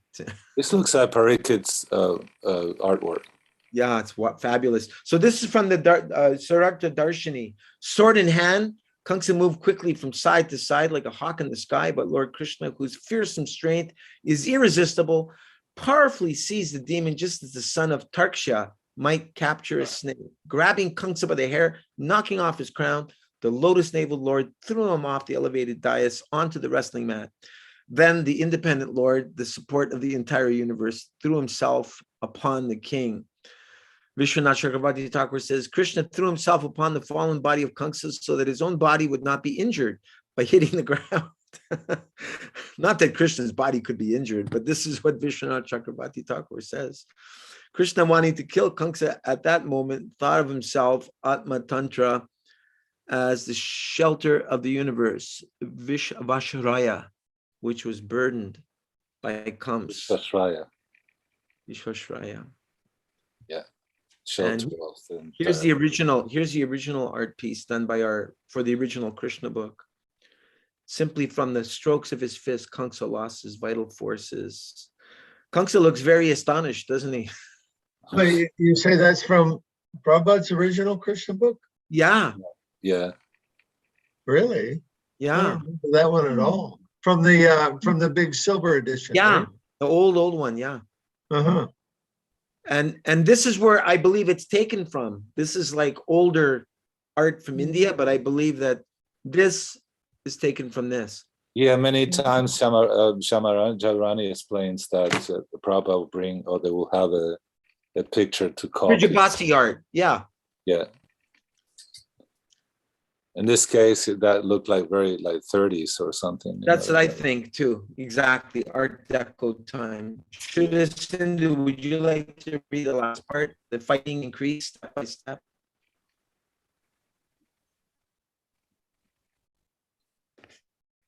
The fighting increased step by step.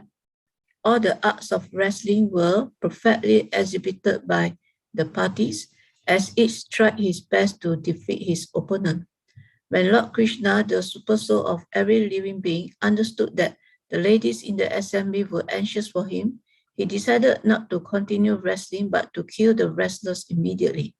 The parents of Krishna and Balaram, namely Nanda Maharaj, Yashoda, Vasudev and Devaki, were also very anxious because they did not know the unlimited strength of their children. I just realized I actually should have put this painting earlier because Kamsa is still sitting there on his perch. You see him there in the white on the left? Yeah. I just found this one last night. I found this one so cool. From an auction. Nandapatni, would you like to read this? Because you've been involved in art auctions, haven't you? Yeah. From the auction description, Krishna and Balaram fight the evil king, Kamsa's wrestlers. Seen from the Bhagavad Purana, Indian miniature on card, probably Kangra School, Himachal Pradesh, early 19th century. Singular miniature, gouache, on card. Yeah, that's just the description of the art. Yeah. The illustration depicts the fight between Krishna and Balaram, the two wrestlers, said to have limbs as strong as lightning, that were sent by King Kamsa to confront him. The nobility are seated on raised platforms with standing crowds on three other sides, forming an enclosed space for the fight. Two figures are playing the drums on the left-hand side. The women overlook the unfolding drama from the balconies within the palace walls. They appear to be two parallel snapshots of this scene present here. One, the moment Krishna and Balaram are led into the palace and see the wrestlers warming up for the battle. And two, the wrestling match in action. Such scenes of conflict often serve as metaphors for Krishna's destruction of corruption. Would we agree with that statement? Metaphors. That sounds impersonal, doesn't it? That's not what Prabhupada would say. That's not a metaphor. Yeah, this was taken. Krishna. Yeah, this is taken from a museum, but I just thought I'd throw that in there to show you how they think. At the same they time, actually, the museums have wonderful holdings all over the world of the historic images from the Puranas. But not the right the understanding. British Museum. Not the right understanding. Yeah, obviously. They're not bhaktas. Right. Yeah. But still, There aren't dealers. yes. I like Prabhupada saying you have your imaginationology, and we had our mythology. Meaning that, the speculators, they always, they imagine, and they think when it comes to spiritual matters, you have to speculate. Right. Here's just a recap. Krishna Balaram win effortlessly. Krishna kills Chanura by centrifugal action. Balaram strikes Mushtika, a deadly blow. Krishna kicks Shala and cracks his head. Balaram kills Kuta with his left hand. Toshala was also kicked and killed by Krishna, and other wrestlers flee. So here is Krishna freeing Vasudeva and Devaki in the jail.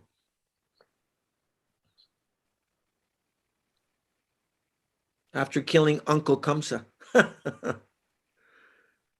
The one on the right appears to be like Art Deco 30s style. Yes. And they're actually they're identical, right? Balaram's behind in both. And Devaki, then Krishna, and then Vasudeva. Yeah, the difference there between Nanda Baba and Yashoda Maya and Devaki and Vasudeva. The ladders, they wanted its son with the qualities of God. And so in order to complete the desire of his devotees, he has to appear himself. But there was a price to it. There was a price. Yeah, they had some suffering too. So that was all the slides I could find. Daneshwar Prabhu, do you have any final comments? No, thank you for bringing all those pictures. That's wonderful. Did you find them all from Google or where? It took hours and hours to find them. But I mean, by Google search? Yeah, I went through Google. Actually, I don't do Google. I do DuckDuckGo. Okay, anyway. Anyway, thank you. That was really nice to see. That's encouraging to me, because I put a lot of, I thought, Gora, you're going overboard here. You should be on book distribution. What are you doing looking for but I just, whatever reason, I'm not getting out there right now. So this is the next best thing. Anyway, well, one time Gopa Brinda Paul went to see Srila Prabhupada, and known as a big book distributor, Prabhupada said, what are you doing? And Gopa, realized, shouldn't say anything. He said, book distribution means distributing knowledge. So you're doing that, Prabhuji. You're eliminating. Thank you. You took all my guilt away. No feel any guilt. Normally, I'm living in a freezing van at this time, sleeping in below zero weather, but my body just isn't in such great shape these days. I get spasms at night sleeping in the cold. Yeah, kind of difficult to do. Any questions from anyone? Any final comments from anyone? Shikarani, anything from you? No, Prabhu. Did you like seeing that traditional Indian art? Yeah. So basically, I was actually going to tell you that the Hindu temple in Rochester, the temple, you have performed there so many times. So they are actually arranging a free visit, like they are sponsoring a visit to the Cleveland Museum of Art, where there are lots of sculptures and old paintings from around, I think, 200, 300 BC of Krishna and Balram. And they already had a presentation, like, I think, 4 or 5 months back, and that was online as well as offline. Like basically that was live and also virtual. So many people went to attend. It was in the Indian Community Center, and it's also on YouTube. So can you send us the link? Yeah, I'll send you. So the presenter, she is a woman who is doing actually her PhD in Indian paintings and sculptures and all those things, and she focuses a lot on Krishna. But of course, she's not a Vaishnava, so she might tell different things, but it's a good presentation, like lots of knowledge. Yeah, definitely. Nice. So Gora, you were going to put some kind of link in the chat box. There it is right now for you, Prabhu. There it is. Yeah. Purebhakti.com, Yeah. Can I tell a little story about Chanuran? Okay, the deity in Ramuna is the place. I've been. Yeah. You've been. What a wonderful place. So I got the great. Just to say to Shikarani, in case you don't know, or should Sindhu, I'm not sure if it's halfway, but between Calcutta and Jagannath Puri is Remuna Dham. And that's famous because of the Kirchor Gopinath deity of, is it Madhavendra Puri? It's Madhavendra Puri had the pastime. And so I don't want to go into it. You'll find it in Chaitanya Charitamrita. And the story is told to Lord Chaitanya by Nityananda Prabhu about Madhavendra Puri, that the deity kept a pot of sweet rice that Madhavendra Puri wanted. But that deity, who manifested that deity? Lord Ramachandra.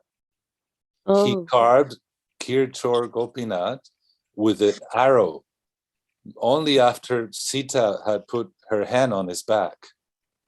It symbolizes that's his internal energy. So Lord Ramachandra carved that deity in Remuna? Yeah. Yes. Wow. There is nearby. There is a lake, the little lake that Lord Ramachandra also manifested by God for Sita Devi to take bath, and then nearby it there is the cave Banasura worship Lord Shiva. It's a very charged place. But in reference to the Rasikananda's place is there too. Rasikananda's, the samadhi is there within the courtyard of that temple, and they all disappear. And during kirtan, they became they're like, I believe they're like flames, and then they disappear, and a very ecstatic kirtan. But in that carving is a high relief, but at the same time it's like 3D full form of Lord Krishna that many had tried to imitate. He's beautiful. He has a little waist and very powerful thighs like the cowboy, and they dressed him with one piece of cloth. They're so expert. We went there with Singaniya Prabhu. Singaniya Prabhu was a businessman that joined Prabhupada in 1973, and his thing was to bring sandalwood pulp for 6 months to Remuna, to the deity.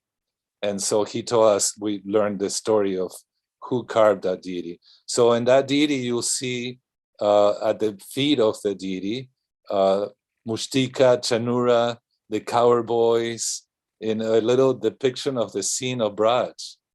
Because Sita Devi wanted to know, what is your next incarnation? What are you going to do? What is it going to? So Lord Ramachandra carved Gopinath that way.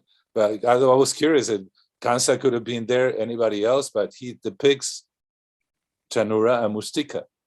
Why? Why? I don't know.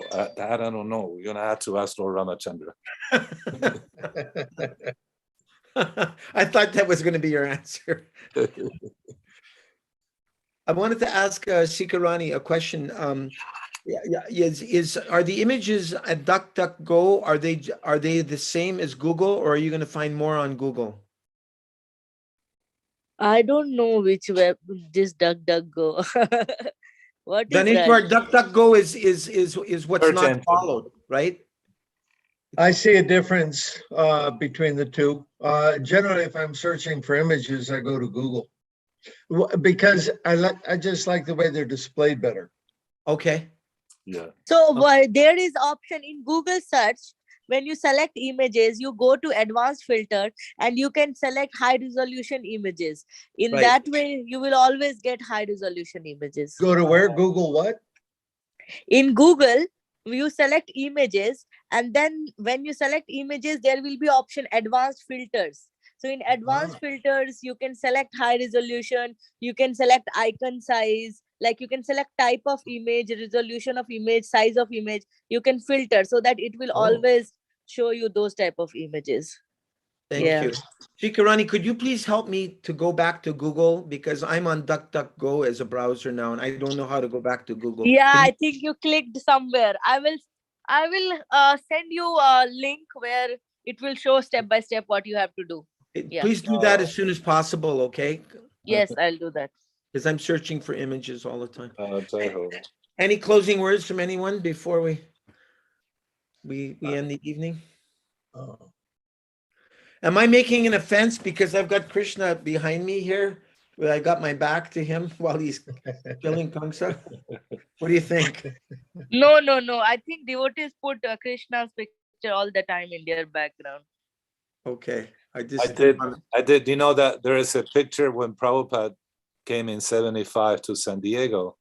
There was a huge blown out picture of Panchatattva, and I thought that would be great to have it behind the Vyasa-san.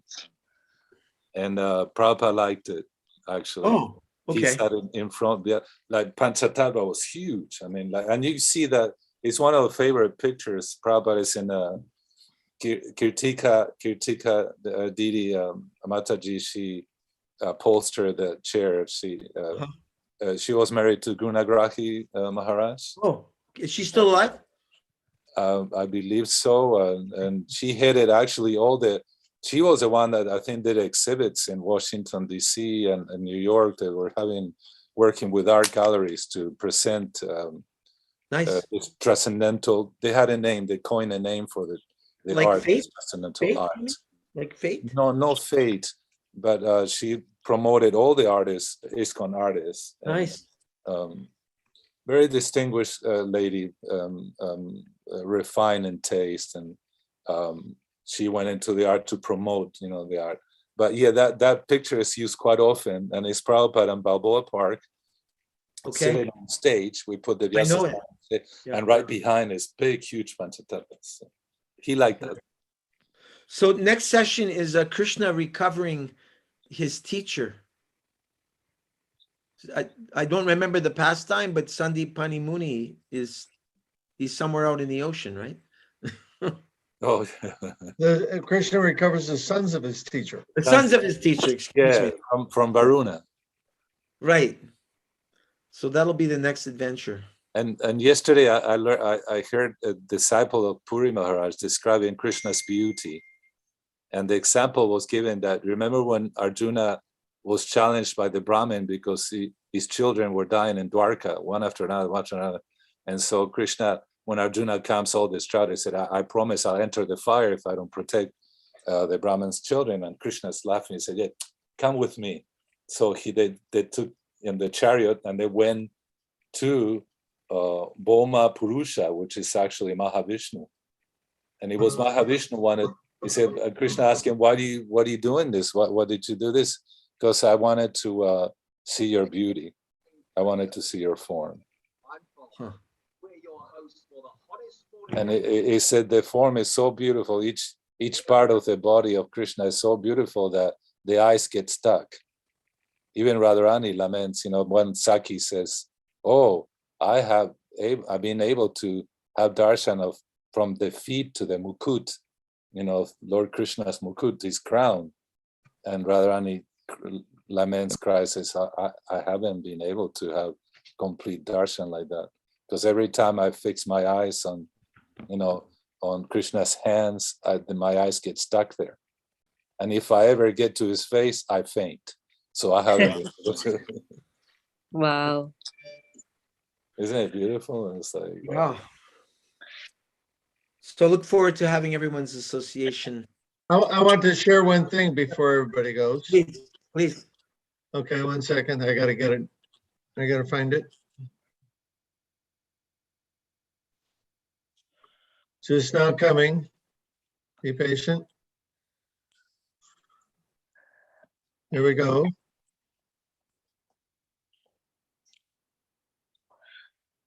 There's a little YouTube video. Krishna killing Kamsa. oh, Chai. Okay, let me do share screen. Oh, good. Can you do that? Yeah. Nice. Oh no, you have to enable it. Oh, how do I Yeah. do that? Oh, how do Yes. we- So you ask Dhaneshwar Prabhu, you ask him to enable it and he will do that. So Gaurav Prabhu, go to that 3 dots and then select multiple people can share. Right now it's when I go to the 3 dots, it says stop live stream. Okay, stop and then